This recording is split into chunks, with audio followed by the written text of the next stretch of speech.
آج ہم پنجاب کی سرزمین سے اٹھنے والے ایک ایسے مذہب کی بات کریں گے جو باقی بڑے مذاہب کے مقابلے میں کافی نیا ہے، لیکن اس کی تاریخ اور فلسفہ بہت گہرا ہے۔ ہم سکھ مت پر ایک گہری نظر ڈالیں گے۔ جی، اور ہمارے پاس جو ماخذ ہیں، ایک تفصیلی ویکیپیڈیا مضمون، وہ اس کی پیچیدہ تاریخ پر روشنی ڈالتا ہے۔ آج ہمارا مقصد صرف یہ جاننا نہیں کہ سکھ مت کیا ہے، بلکہ یہ سمجھنا ہے کہ یہ کیسے بنا۔ ہم ایک ایسے سفر پر نکلیں گے جو گرو نانک کی سادہ اور روحانی تعلیمات سے شروع ہوتا ہے، لیکن پھر تاریخ کے جبر کا سامنا کرتے ہوئے ایک سنت سپاہی کے نظریے تک پہنچتا ہے۔ یہ صرف ایک مذہب کی کہانی نہیں، یہ ایک کمیونٹی کے ارتقاء کی کہانی ہے۔ بہت خوب، تو آئیے وہیں سے شروع کرتے ہیں جہاں سے یہ کہانی شروع ہوتی ہے، یعنی اس کے نام سے۔ سکھ کا مطلب تو شاگرد یا سیکھنے والا ہے، لیکن میں نے سنا ہے کہ بہت سے لوگ سکھ ازم کی اصطلاح پسند نہیں کرتے۔ آپ نے صحیح سنا، یہ جو ازم کا لاحقہ ہے یہ ایک مغربی تصور ہے۔ اچھا، یہ کسی نظریے کو ایک بند ڈبے میں محدود کر دیتا ہے۔ بہت سے سکھ سکھی کا لفظ استعمال کرنا زیادہ بہتر سمجھتے ہیں۔ سکھی؟ جی، جس کا مطلب ہے سیکھنے کا راستہ، یعنی یہ کوئی جامد عقیدہ نہیں بلکہ ایک مستقل روحانی سفر ہے۔ یعنی ہمیشہ شاگرد رہنا۔ اور اس راستے کے مرکز میں کیا ہے؟ اس راستے کے مرکز میں ایک ہی تصور ہے جسے کہتے ہیں ایک اومکار، ایک اومکار، یعنی ایک خالق۔ بالکل۔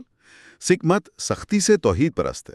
خدا نرنکار یعنی بے شکل، اکال یعنی وقت سے ماورا، اور کرتا پرکھ یعنی کائنات کو بنانے والی ہستی۔ جی، اور ماخذ میں یہ بھی ذکر ہے کہ خدا کی کوئی جنس نہیں۔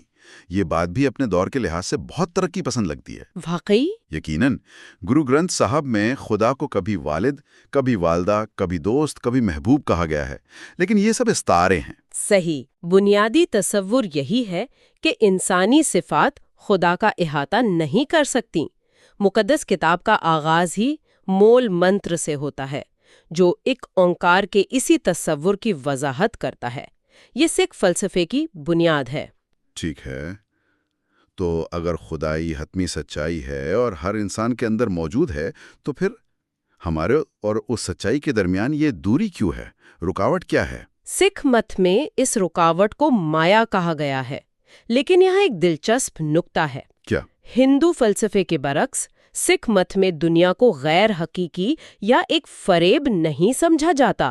دنیا حقیقی ہے، اچھا، ہاں، لیکن اس کی جو کشش ہے، اس کی قدریں جیسے دولت، طاقت، شہرت، یہ سب عارضی ہیں اور انسان کو اصل سچائی سے غافل کر دیتی ہیں۔ اور اسی مایا کے زیر اثر انسان پن چوروں کا شکار ہو جاتا ہے۔ مجھے یہ اصطلاح بہت دلچسپ لگی۔ عام طور پر مذاہب گناہوں کی بات کرتے ہیں، لیکن چور کا لفظ، مطلب یہ چیزیں ہم سے کچھ چرا رہی ہیں؟ بالکل یہی نکتہ ہے۔ کیا چرا رہی ہیں؟ ہمارا سکون، خدا سے ہمارا تعلق؟ آپ کی روحانی دولت۔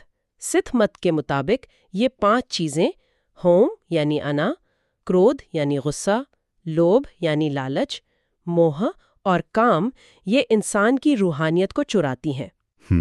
یہ انسان کو خود غرض بناتی ہیں اور اسے خدا اور انسانیت کی خدمت سے دور کر دیتی ہیں۔ تو ان چوروں سے بچنے اور مایا کے جال سے نکلنے کا راستہ کیا ہے؟ کیا نجات کا تصور جنت یا دوزخ سے جڑا ہے؟ نہیں، سکھ مت میں نجات یا جیون مکتی کا مطلب مرنے کے بعد جنت حاصل کرنا نہیں ہے۔ اچھا، بلکہ اسی زندگی میں خدا کے ساتھ ایک ہو جانا، اس کے ساتھ روحانی طور پر جڑ جانا ہے۔ اسی زندگی میں؟ جی، اور اس کا راستہ 3 ستونوں پر کھڑا ہے جو گرو نانک کی تعلیمات کا نچوڑ ہے۔ پہلا ہے نام جپو، یعنی خدا کے نام کا ذکر کرنا۔ جی، اس کی صفات پر غور کرنا، یہ صرف رٹنا نہیں بلکہ اسے اپنے شعور کا حصہ بنانا ہے۔ ٹھیک ہے۔ دوسرا ہے کرت کرو، یعنی ایمانداری سے محنت کر کے روزی کمانا۔ سکھ مت میں رہبانیت یا دنیا کو ترک کرنے کا کوئی تصور نہیں۔ مجھے کرت کرو کا اصول بہت متاثر کرتا ہے۔ آج کی دنیا میں جہاں لوگ شارٹ کٹس تلاش کرتے ہیں، وہاں ایک مذہب کا محنت اور ایمانداری کو عبادت کا درجہ دینا بہت بڑی بات ہے۔ بالکل۔ یہ صرف روحانیت نہیں، یہ تو ایک مکمل سماجی اور معاشی فلسفہ بھی ہے۔ آپ نے بہت اہم بات کی۔ اور تیسرا، جو شاید سب سے اہم ہے، وہ ہے ونڈ چکو، یعنی جو کمایا ہے اسے دوسروں کے ساتھ بانٹنا۔ خاص طور پر ضرورت مندوں کے ساتھ۔ ان 3 اصولوں کے ساتھ سیوا یعنی بےلوث خدمت اور ست سنگ یعنی نیک لوگوں کی صحبت کو بھی بہت اہمیت دی گئی ہے۔ یہ ایک ایسا طرز زندگی ہے جو انسان کو انا پرستی سے نکال کر اجتماعیت کی طرف لاتا ہے۔ یہ فلسفہ تو بہت واضح اور عملی لگتا ہے۔ آپ اس فلسفے کو پھیلانے والے 10 گروؤں کی بات کرتے ہیں جن کا سلسلہ 250 سال پر محیط ہے۔ جی، یہ سلسلہ 1469 میں گرو نانک سے شروع ہوا۔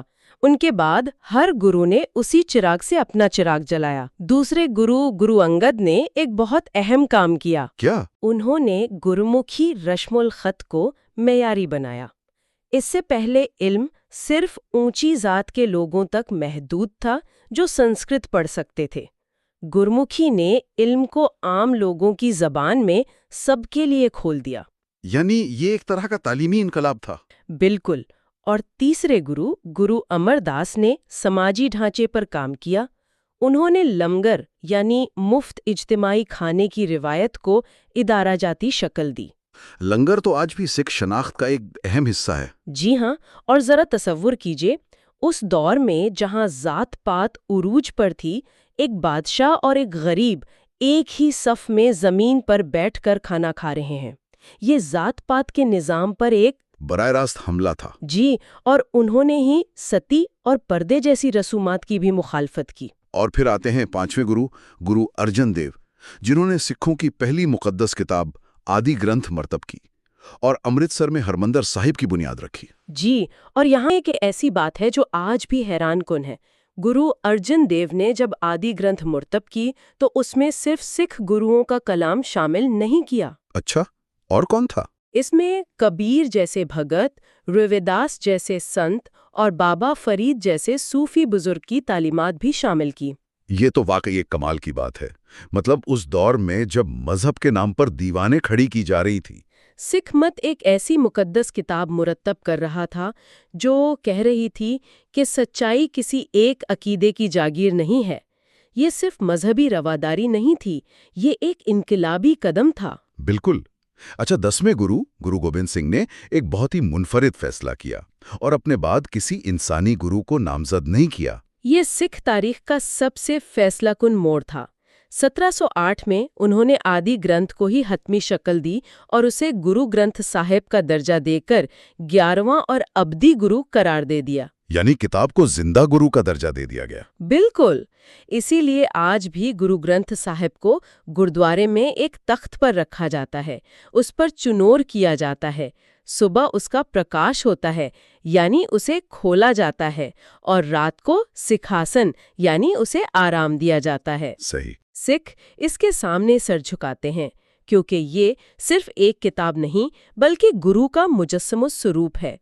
اس فیصلے نے سکھ مت کو شخصیت پرستی سے ہمیشہ کے لیے محفوظ کر دیا۔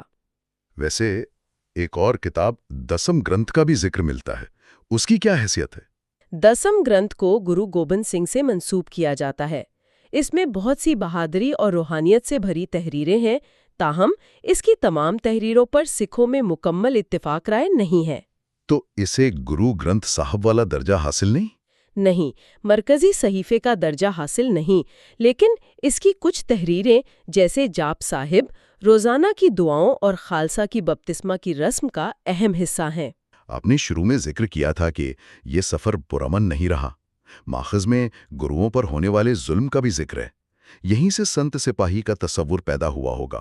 آپ نے بالکل صحیح جوڑا۔ سکھ مت کی تاریخ میں 2 شہادتیں بہت اہم ہیں۔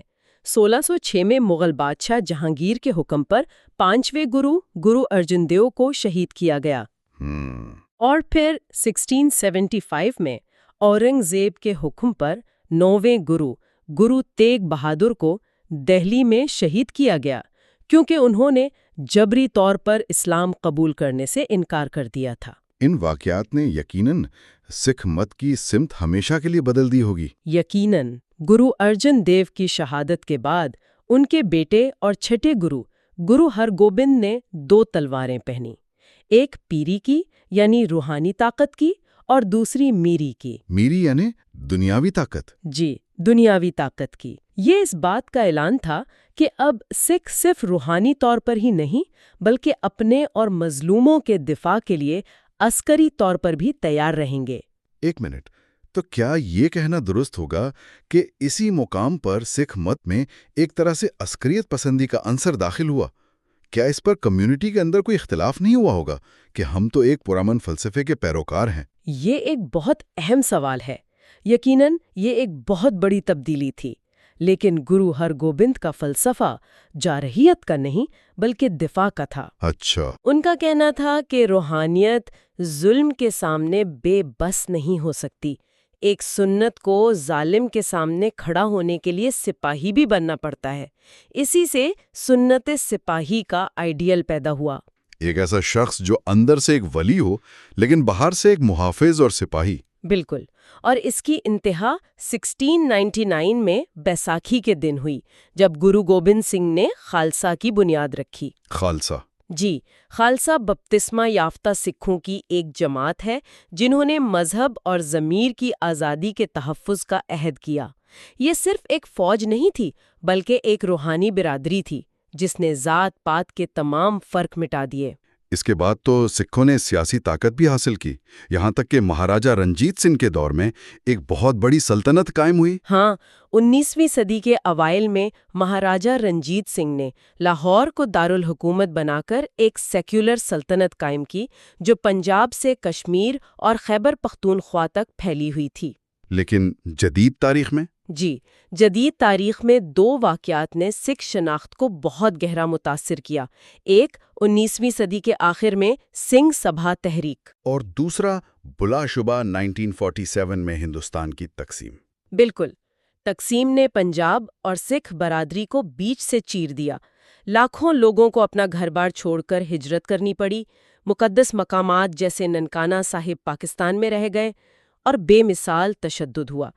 یہ ایک ایسا زخم ہے جو آج بھی سکھ اجتماعی یادداشت کا حصہ ہے۔ تو خالصہ کی بنیاد نے سکھوں کو ایک منظم شناخت دی۔ یہ شناخت صرف نظریاتی نہیں تھی بلکہ اس کا ایک ظاہری اظہار بھی تھا۔ ٹھیک ہے، میرا مطلب ان 5 علامتوں سے ہے جنہیں پنج ککے کہا جاتا ہے۔ جی، ہم سب جانتے ہیں کہ یہ کیا ہیں، لیکن ان کی علامتی اہمیت کیا ہے؟ یہ صرف یونیفارم ہے یا اس سے بڑھ کر کچھ ہے؟ یہ یونیفارم سے بہت بڑھ کر ہے۔ یہ 5 چیزیں خالصہ کے عہد کی روزانہ یاد دہانی ہے۔ کیس یعنی غیر تراشیدہ بال قدرت کی رضا کو تسلیم کرنے کی علامت ہیں۔ یعنی انا کو ترک کرنا۔ جی، کنگھا یعنی لکڑی کا کنگھا صفائی اور روحانی نظم و ضبط کی علامت ہے۔ کڑا، جو سٹیل کا کڑا ہے، وہ خدا کی ابدیت کی یادداشت ہے۔ اور یہ بھی کہ اس ہاتھ سے کوئی غلط کام نہ ہو۔ بالکل۔ پھر کرپان، جو صرف ایک ہتھیار نہیں بلکہ مظلوموں کے دفاع اور انصاف کی علامت ہے۔ صحیح۔ اور کچھیرا، جو خاص زیر جامہ ہے، وہ خود پر قابو اور پاکیزگی کی علامت ہے۔ تو یہ 5 چیزیں مل کر سنت سپاہی کے آئیڈیل کو مجسم کرتی ہیں۔ اور اس برادری کا مرکز ہوتا ہے گرودوارا، جس کا مطلب ہے گرو کا دروازہ۔ وہاں لنگر کا تصور آج بھی زندہ ہے۔ زندہ ہی نہیں بلکہ سکھ شناخت کا ایک مرکزی ستون ہے۔ دنیا کے کسی بھی گردوارے میں آپ چلے جائیں، آپ کو لنگر ملے گا جہاں ہر مذہب، ہر نسل اور ہر سماجی حیثیت کے انسان کو خوش آمدید کہا جاتا ہے۔ جب سب لوگ ایک ساتھ زمین پر بیٹھ کر ایک ہی کھانا کھاتے ہیں تو مساوات کا وہ تصور جو گرو نانک نے دیا تھا عملی شکل اختیار کر لیتا ہے۔ یہ صرف کھانا کھلانا نہیں، یہ انا اور تفریق کو توڑنے کا عمل ہے۔ سکھ مت کے اہم تہوار کون سے ہیں؟ کیا وہ بھی ان کی تاریخ سے جڑے ہیں؟ جی، زیادہ تر تہوار تاریخی واقعات کی یاد میں منائے جاتے ہیں۔ بیساکھی سب سے اہم ہے، جو فصل کی کٹائی کا تہوار تو ہے ہی، لیکن اس سے بھی بڑھ کر 1699 میں خالصہ کی بنیاد رکھے جانے کا دن ہے۔ اچھا۔ پھر ہولا محلہ ہے، جس میں سکھ عسکری فنون کا مظاہرہ کرتے ہیں، اور بندی چھوڑ دیوس ہے جو دیوالی کے قریب منایا جاتا ہے اور چھٹے گرو ہرگوبند کی رہائی کی یاد میں ہے۔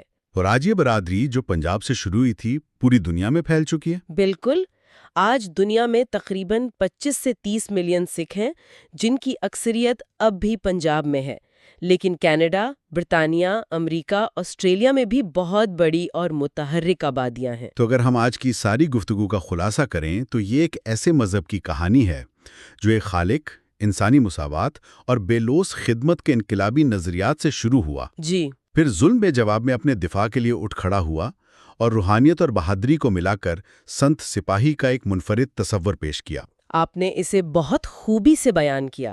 اس کا سب سے منفرد پہلو میرے نزدیک روحانی اور دنیاوی زندگی کو الگ نہ کرنا ہے۔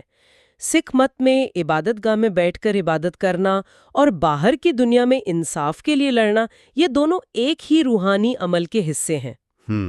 ایک اچھا سکھ صرف وہی نہیں جو دعا کرتا ہے، بلکہ وہ بھی ہے جو سماجی طور پر ذمہ دار ہے اور ظلم کے خلاف آواز اٹھاتا ہے۔ اور یہ ہمیں سوچنے کے لیے ایک آخری نقطے پر چھوڑ جا رہا ہے۔ سکھ مت تبدیلی مذہب کی تبلیغ نہیں کرتا، لیکن سب کو خوش آمدید کہتا ہے۔ یہ اس نظریے کو سختی سے مسترد کرتا ہے کہ سچائی پر کسی ایک مذہب کی اجارہ داری ہے۔